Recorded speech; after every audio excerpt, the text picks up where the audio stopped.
नमस्कार मित्रांनो, ठरलं तर मग या मालिकेच्या आजच्या भागात आता सायली कैरीचा पन्न बनवून घेऊन येते आणि म्हणते, चला आज पन्न्याची पार्टी. कल्पना ताई म्हणतात, पन्न्याची पार्टी? तर सायली म्हणते, हो, आम्ही आश्रमात असताना अशा छोट्या छोट्या गोष्टींची पार्टी करायचो. म्हणजे कधी वडापावची पार्टी, कधी सरबतची पार्टी, आणि काहीच नसेल तर चहाची सुद्धा पार्टी व्हायची. तर आता अर्जुन म्हणू लागतो, खरंच मला ना आज एवढं रखरखते की मला खरंच या पन्न्याची गरज होती. असं म्हणत अर्जुन आता पन्न्या प्यायला घेतो. कल्पना ताई म्हणतात, अगदी खरं आहे. बाहेर एवढा उकाडा वाढलाय ना, साधं घरातून बाहेर पाऊल टाकायची सुद्धा हिंमत होत नाही. अरे, दरवाजाजवळ उभं राहून बागेत जरी पाहिलं ना तरी कसं तरी होतं. एवढं ऊन लागतंय, घ्या ना सर्वांनीच पन्न घ्या. विमल, अग तू घे. तन्वी, तू घे ना. असं म्हणत कल्पनाताई सर्वांना पन्न प्यायला सांगतात. तर त्याचवेळी तिथे चैतन्य येतो आणि म्हणू लागतो, मला ना स्टडीमध्ये पन्न हा शब्द ऐकायला आला. मग लगेच खाईल बंद केल्या आणि बाहेर आलो. तर अर्जुन त्याला विचारतो, तू मागच्या जन्मी तुम्ही काय बोका वगैरे होतास का? म्हणजे वास आला की बाहेर यायचं? तर आता अर्जुनला असं बोलताना पाहून सायली म्हणू लागते, अहो चैतन्य भाऊजीने असं काही बोलायचं नाही. या घरात जे काही बनतं ते चैतन्य भाऊजींच्या आवडीसच बनतं. त्यामुळे चैतन्य भाऊजी तुम्हाला जे हो ते खाऊ शकता. तर कल्पनाताई म्हणतात, हो हो, हा तर माझा आज्ञाधारक मुलगा आहे. अर्जुन म्हणतो, हो का? मग मी तर. कल्पनाताई म्हणतात, तू एक नंबरचा खोडकर मुलगा. असं म्हणत कल्पनाताई अर्जुनला एक झपाटा देतात. तर अर्जुन म्हणू लागतो, हा ना, तुमच्या सगळ्यांसमोर सभ्यता दाखवत आहे. बाकी किती डॅम्बिस आणि खोडकर आहे ना हे मला चांगलंच माहीत आहे. तर कल्पनाताई ना चैतन्य म्हणू लागतो, मावशी. कल्पनाताई म्हणतात, अर्जुन माझ्या मुलाला काही बोललेल मी खपवून घेणार नाही.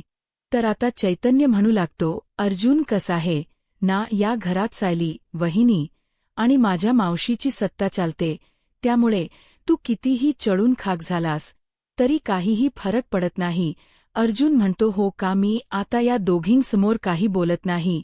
मग मात्र तुला काय सांगायचं ना ते सांगेन, कारण ऑफिसमध्ये मी आणि तू आपण दोघेच आहोत हे विसरू नकोस. असं म्हणत अर्जुन रागानेच थोड चैतन्याकडे पाहतो. तर आता चैतन्य लगेच मावशीकडे कंप्लेंट करतून हाणतो. मावशी. कल्पना ते म्हणतात, काय रे अर्जुन? अर्जुन म्हणतो, काही नाही, पी पन्हा पी. असं म्हणत सर्वजण हसू लागतात. तर दुसरीकडे पाहायला मिळतं सचिन महिप शिकरेना म्हणतो, काय मग अण्णा, व्हिडिओ पाहून कळालाच असेल ना तुम्हाला? तर महिप शिकरे सचिनला म्हणतात, अरे व्हिडिओ पाहिला म्हणून तर तुला फोन केला ना रे दीक्षित. महिप शिकरे सचिनला म्हणतात, अरे तू फक्त चिकणा नाहीयेस तर तुझ्यामध्ये एक आग आहे. अरे तू जे काही त्या वकील आणि त्याच्या मुलीला जे काही त्रास देण्याचे प्रयत्न करतोयस ना ते तर माझ्या साक्षीला सुद्धा सुचलं नसतं. तर आता साक्षी म्हणू लागते, अण्णा मला सुचायचं राहू देत, पण मला हे जमलंही नसतं.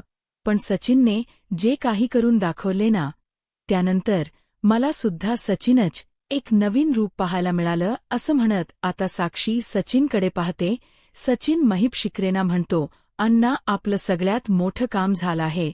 त्यामुळे आता तुमची सुटका होण्यापासून कोणीही थांबू शकत नाही. तर नागराज म्हणतो, जबरदस्त, खरंच जबरदस्त काम केलेस. तर त्यानंतर महिप शिकरे सचिनला म्हणतात, आता दीक्षित तुला वाटत असेल ना की महिप शिकरेच एवढं मोठं काम केलं, मग आता आपला काय फायदा? तर सचिन नाटक करत म्हणतो, काही काना मला असं काही वाटत नाही. असा कोणताही विचार मी केला नाहीये आणि हे काम मी कोणत्याही स्वार्थापोटी केलंच नाहीये, फक्त साक्षीवर असणाऱ्या प्रेमाखातर केलं आहे. आता मात्र साक्षी सचिनकडे पाहू लागते. तर त्यानंतर सचिन अण्णांना म्हणतो, अण्णा सहजच मी विचारतोय म्हणजे असं काही नाही, पण मला एक सांगा, तुमच्या मनात असं काही होतं का की या मोबदल्यात मला काही द्यायचं? तर आता महिपा शिकरे म्हणतात, आता कसा मुद्द्यावर आलास? तर आता सचिन म्हणतो, म्हणजे? तर महिप शिकरे म्हणू लागतात, तुझी जी कर्ज वगैरे आहेत ना जे काही तू पैसे घेतलेस त्या सगळ्यामध्ये तू अडकलायस, ती आता फिटली म्हणून समज. आता मात्र साक्षी सचिनकडे पाहू लागते, तर महिप शिक्रे म्हणतात, हो आता परस्पर ते पैसे त्या माणसांपर्यंत पोहोचतील आणि या कर्जातून तू कायमच्या सोडशील 113%. आता हे ऐकताच सचिन खुश होतो आणि म्हणू लागतो, खरं सांग अण्णा, थक्यू सो मच अण्णा, असं म्हणत आता इमोशनल होण्याचं नाटक करतो. तर नागराज आता सचिनला म्हणतो, ते कर्जाच वगैरे होतच राहील रे, पण मला सांग आमच्या बाबतीत तू पुढे काय प्लॅन केलंस नक्की. तर आता सचिन म्हणतो आहे, सगळं काही स्टेप बाय स्टेप माझ्या डोक्यात प्लॅनिंग आहे, ते मी तुम्हाला सगळं काही सांगतो. असं म्हणत सचिन त्याच्या डोक्यात असणारं सगळ्या प्लॅनिंगच्या स्टेप आता महिप शिक्रे, नागराज आणि साक्षी यांना सांगू लागतो. आता हे सगळं सांगत असताना सचिनमधली ती स्पार्क पाहून आता मात्र साक्षी सचिनकडे पाहतच बसते. म्हणजे आतापर्यंत साक्षीला साधा सरळ वाटणारा सचिन एवढ्या पुढच्या गोष्टीपर्यंत पोहोचू शकतो असं साक्षीला कधी वाटलेलंही नसतं. त्यामुळे साक्षीला मात्र सचिनबद्दल काहीच कळत नाही. तर दुसरीकडे सुभेद्रांच्या घरी आपल्याला पाहायला मिळतं विमल आता कल्पना ताईंना म्हणू लागते की वहिनी, मी हेच पन्न अस्मिता ताईंना देऊन येते. असं म्हणत आता विमल ते पन्न देण यासाठी अस्मिताच्या रूमच्या दिशेने जात असते. तर त्याचवेळी चैतन्य म्हणतो, थांबा विमलताई, मीच हे पन्न अस्मिताईला नेऊन देतो. म्हणजे काय आहे, थोडा वेळ बाळासोबत घालवला ना की माझा सुद्धा मूड फ्रेश होईल. असं म्हणत आता चैतन्य ते पन्न अस्मिताला देण्यासाठी निघून जातो. तर इकडे अधिराजला प्रियाने मेसेज केलेला असतो. आता अधिराजचा फोन येताच प्रिया बोलण्यासाठी तिथून निघून जात असते. तर कल्पना ताईसुद्धा त्यांना फोन येतो म्हणून फोन घेऊन निघून जातात. परंतु प्रिया इतकी घाईत असते की तिच्या कल्पना ताईंना धक्का लागतो. आता विमलताई कल्पना ताईंना सावरतात आणि म्हणू लागतात, वहिनी सावकाश. तर प्रिया आता विमलवरच आरोप करत म्हणते, काय विमल असली कसली तुला घाई असते, अग तुला बघून चालता येत नाही का, अग तू आज आईला धक्का लावलास. आता हे ऐकताच विमलला धक्काच बसतो. विमल म्हणते, मी तर प्रिया म्हणते, मग काय अगं तूच होतीस ना आईच्या मागे, तुझाच धक्का लागला आईला. तर विमल म्हणू लागते, अहो तन्वी ताई काही काय बोलताय, अहो माझ्या पुढे तुम्ही होता माझा नाही तर तुमच्या धक्का लागलाय वहिनींना. आता हे बोलत असताना विमलचे डोळे पाना असतात. त्याला तिला खूप वाईट वाटतं. तर प्रिया मात्र हा आरोप मान्य करायला तयारच नसते. प्रिया म्हणू लागते, चोर तर चोर वर शिरसोर, अगं माझ्यावर आरोप करताना तुला काहीच कसं नाही वाटत, तुला किचनमध्ये जायची इतकी घाई होती की मागे पुढे न बघता तू आईला धक्का मारून किचनमध्ये निघून जात होतीस. तर विमल म्हणू लागते, नाही तन्वीताई, माझा धक्का वहिनींना नाही लागलाय, कारण माझ्यात आणि त्यांच्यात खूप अंतर होतं. तर प्रिया नाटक करत म्हणते, डोक ठिकाणावर आहे ना तुझं, अगं तेच तर मी म्हणते, अगं तू एवढ्या जोरात चालत होतीस की तुझा धक्का मला लागला आणि माझा धक्का आईला लागला आणि त्यामुळेच आई आता पडणार होती. आता सायलीमध्ये पडत म्हणते प्रिया, अग विमल ताईचा धक्का असा कितीसा लागणार आहे की आईचा तोल जाऊन आई पडणार आहे. तर आता प्रिया म्हणू लागते, सायली अग माझं ऐक, या सगळ्यात माझी काही चूक नाहीये, मी खरं सांगते विमलचा धक्का लागला. तर अर्जुन म्हणू लागतो, थांबवा, हे सगळं नक्की काय घडलं होतं ते कळेल का. तर आता प्रिया म्हणू लागते, ज्यावेळी विमल चैतन्याच्या हातात पन्न्याचा ग्लास देत होती त्यावेळी पन्न खाली सांडलं आणि त्यावरून तिचा पाय घसरला आणि तिने मला जोरात धक्का दिला आणि यावेळी माझा धक्का आईला लागला. असं सगळं काही घडलं होतं, पण नाही ना, तुम्ही कोणीच माझ्या बोलण्यावर विश्वास ठेवणार नाहीत. या सगळ्यात तुम्ही मलाच ओरडणार. मान्य आहे की तुम्ही विमलला काही बोलणार नाहीयत, मग मला कधी दोषी धरू नका ना. प्रत्येक वेळी मलाच का तुम्ही बोलत असता. म्हणजे असं झालंय की एकदा कानफटा नाव पडलं की पडलं, म्हणजे काही झालं की उठसूट सगळ्यांनी मलाच बोलायचं, हो ना. तर आता अर्जुन म्हणू लागतो, विमलताई मलाला कळत्य की हे तुम्ही मुद्दामहून केलं नाहीये, परंतु यापुढे लक्ष ठेवा. तर आता प्रिया नाटक करत म्हणते, आई कसं आहे ना, तू सगळ्यांना सांभाळून घेतेस ना, म्हणून कोण कसंही वागत. आता विमलताई, कल्पना ताई समोर हात जोडतात आणि म्हणू लागतात, वहिनी माफ करा, माझा जर तुम्हाला धक्का लागला असेल तर अगदी मनापासून मी तुमची माफी मागते, परंतु खरं सांगते, माझा तुम्हाला धक्का लागलाच नव्हता. कल्पनाताई म्हणतात, विमल आता सोड ना, परंतु विमलताईंना खूप वाईट वाटतं. त्या किचनमध्ये निघून जातात. आता कल्पनात ताई सायलीला समजूत काढायला सांगतात. सायली विमलताईंची समजूत काढण्यासाठी किचनमध्ये येते. इथे प्रिया मनाशीच म्हणते, बरं झालं या विमलला बळीचा बकरा करून माझी सुटका करता आली नाही तर आज मी पूर्णपणे अडकली असती, असं म्हणत प्रियानेच आता विमलला बळीचा बकरा बनवलेला असतो. तर दुसरीकडे सायली विमलताईंना म्हणू लागते, विमलताई एवढं मनाला नका लावू. तर विमलताई म्हणतात, नाही ताई, परंतु तू दादा कसे बोलले बघितलात ना. तर सायली म्हणू लागते, हे सगळं काही ते आपल्या आईच्या प्रेमापोटी बोललेत, बाकी काहीच नाही. तुम्ही मनाला नका लावून घेऊ, आम्हाला सगळं काही माहीत आहे, असं म्हणत आता सायली विमलताईंना शांत करते. त्यांना खूप वाईट वाटलेलं असतं. विमलताई सायलीला म्हणतात, ताई माझा खराच धक्का लागला असता ना, तर मला कळालं असत ना. तर सायली म्हणू लागते, विमलताई आपण माणस आहोत हो, आपल्याकडून चूक. दुसरीकडे घरी आल्यानंतर अश्विन भाऊजींसोबत प्रेमाच नाटक करणार, हे मला अजिबातच पटत नाहीये, हे मला सहन होत नाहीये. इतकं दगडाच हृदय नाहीये माझं. खरं सांगायचं तर अश्विन भाऊजींकडे पाहून मला आता रडायला यायला लागतं. कारण आता प्रिया जे काही घाणड्या पद्धतीने वागते ना, की या सगळ्याची शिक्षा अश्विन भाऊजींना भोगावी लागणार आहे. तर अर्जुन म्हणू लागतो, तसं नाहीये खरं, तर अश्विनला त्याच्याच वागण्याची शिक्षा मिळते. तर सायली म्हणते, असं कसं, या सगळ्यामध्ये अश्विन भाऊजींची काय चूक आहे. तर आता अर्जुन सायलीला म्हणतो, मला माहीत आहे तुला अश्विनची काळजी वाटते, मला सुद्धा अश्विनची काळजी वाटते. खरं तर एका नव्याने बायकोला जसा सपोर्ट करायला हवा तसाच तो करतोय. तो कुठे चुकत नाहीये किंवा कमीही पडत नाहीये. तर सायली म्हणू लागते, पण त्यांना त्यांच्या बायकोच खरं रूप दिसलेलं नाहीये जे आपल्याला दिसलंय. पण आता तेच खरं रूप समोर आणण्यासाठी आपण धडपडतोय. तर अर्जुन म्हणू लागतो, तुला काय वाटते की आतापर्यंत प्रिया चुकली आहे, हे अश्विनला दिसलं नाहीये का. प्रत्येक वेळी दिसलं, परंतु अश्विनने मात्र तिच्या वागण्याकडे दुर्लक्ष केला. ती जे बोलेल ते खरं मानत गेला. ती म्हणाली की मी मैत्रिणीकडे जाते, तर अश्विनने मान डोलावत होकार दिला. बायको म्हणाली की मी पैसा गरिबांना वाटते, तर नव्याने विश्वास ठेवला. हेच चालत आलंय आतापर्यंत. त्याच वेळी जर हाताला धरून तिला घराबाहेर काढलं असत ना, तर आता हे दिवस पहावे लागलेच नसते. आणि म्हणूनच मला असं वाटते की या अश्विनच्या वागण्याचीच त्याला शिक्षा मिळणार आहे.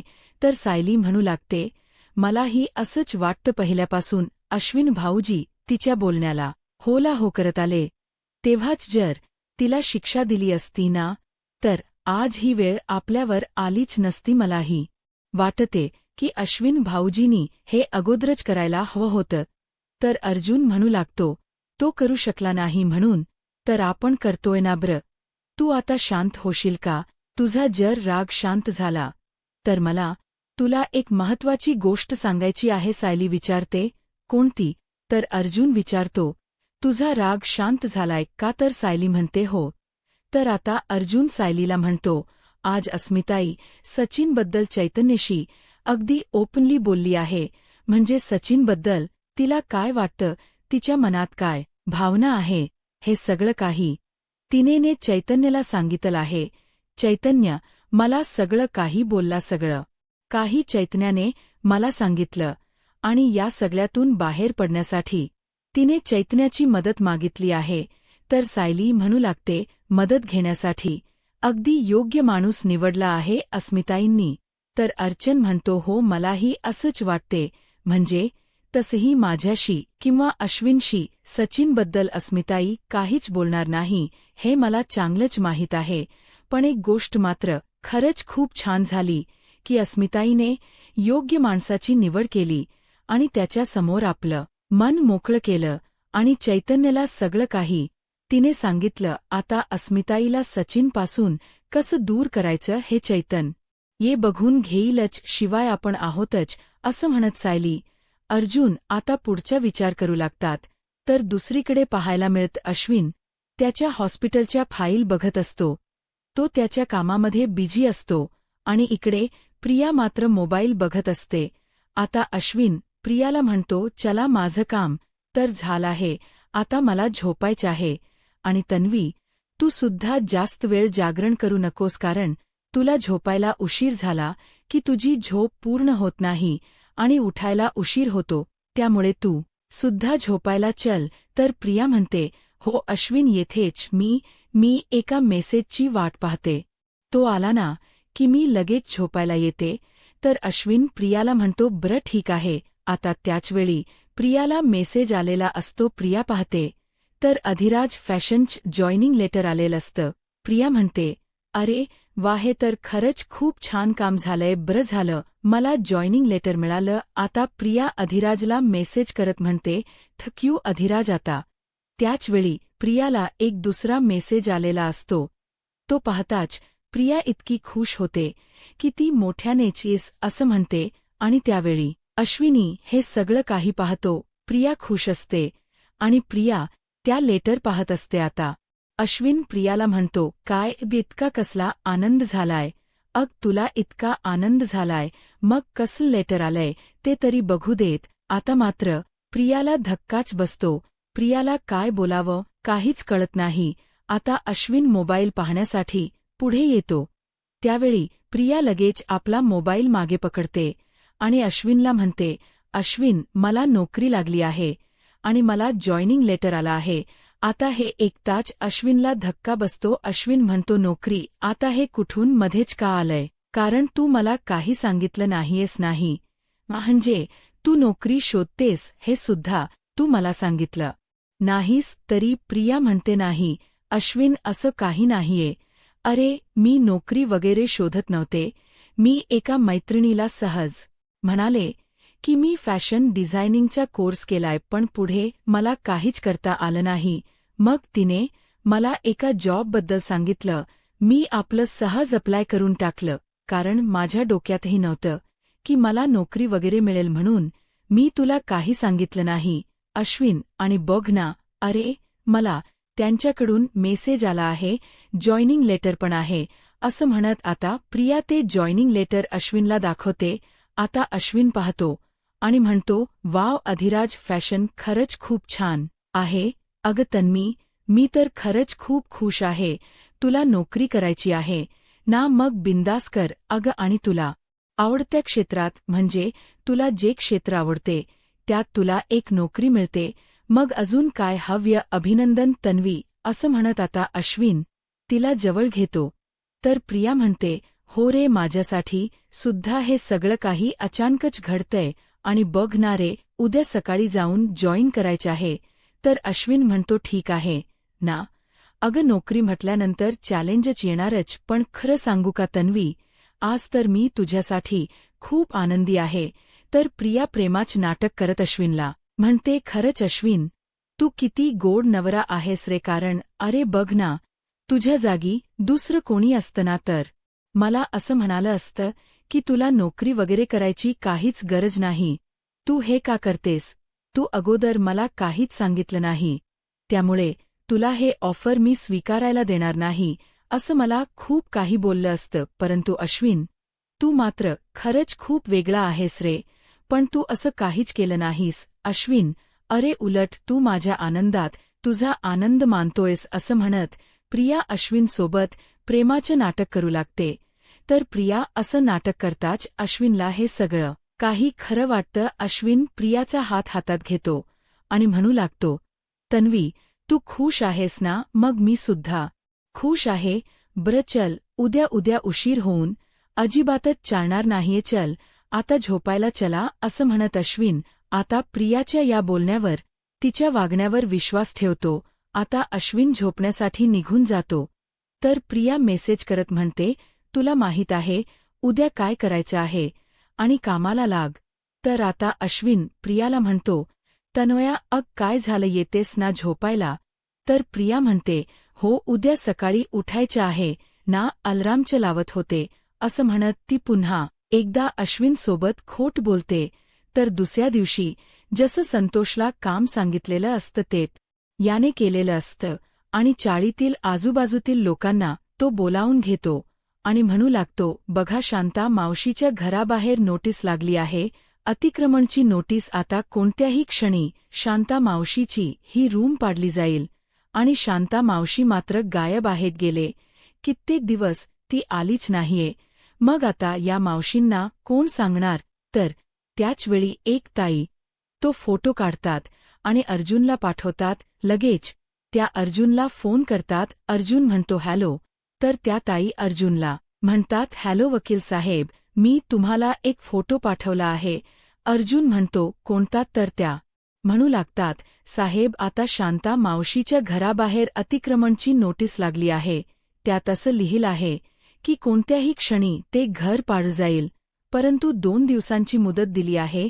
2 दिवसात कागदपत्र घेऊन स्वतः तिथे हजर राहायचे आहे. तर आता अर्जुन म्हणतो, काय. असं म्हणत अर्जुन म्हणतो, मी बघतो. ठीक आहे, थँक्यू. असं म्हणत अर्जुन फोन ठेवतो. आता अर्जुन लगेच त्याच्या ओळखीच्या सरांना फोन करतो आणि म्हणू लागतो, साहेब हे नक्की अतिक्रमणच वगैरे काय आहे. तर ते म्हणतात की हो, त्या विभागातील काही घरं ही बेकायदेशीर आहे आणि म्हणूनच यांच्यावर कारवाई केली जाईल, परंतु त्या अगोदर त्यांच्या रूमची कागदपत्र चेक केली जातील. परंतु त्यासाठी फक्त 2 दिवसाची मुदत दिली आहे. तुमच्या कोणी ओळखीच आहे का. तर अर्जुन म्हणतो, हो एक मावशी आहे, पण हे अतिक्रमणच. बरं ठीक आहे, मी बघतो. जर काही असेल तर तुम्हाला मी नक्कीच फोन करेन. असं म्हणत आता अर्जुन फोन ठेवतो. सायली म्हणते, म्हणजे शांता मावशीच घर पाडलं जाणार आहे का. तर अर्जुन म्हणतो, असंच काहीतरी आहे, हे काहीतरी वेगळं वाटते. थांब. असं म्हणत आता अर्जुन जयेशला फोन करतो आणि जयेशला म्हणतो, हॅलो जयेश, आता मी तुला एक फोटो पाठवला आहे, तू लगेच तो शांता मावशींना दाखव. आता पुढे काय करायचं हे अर्जुन सगळं काही जयेशला सांगत असतो. तर दुसरीकडे पाहायला मिळतं, आता सर्वजण ब्रेकफास्ट करण्यासाठी एकत्र जमतात आणि त्याचवेळी प्रतिमा आत्या आलेल्या असतात. तर आता कल्पनाई म्हणतात, प्रतिमा ये ना. तर प्रतिमा आत्या म्हणतात, हे घ्या, मी प्रसाद घेऊन आली आहे. तर सायली विचारते, कोणता प्रसाद, कुठे गेला होता प्रतिमा तुम्ही. तर प्रतिमा म्हणतात, सायली अर्जुन तुमच्यावरच एवढं मोठं संकट दूर झालं म्हणून देवी आईच्या. आता अर्जुनला या सगळ्यातून सायली कशाप अरकारे सोडवेल. आता पुढे काय होईल हे पाहायला आत्ताच माझा महाराष्ट्र या यूट्यूब चॅनलला सबस्क्राईब करा. धन्यवाद.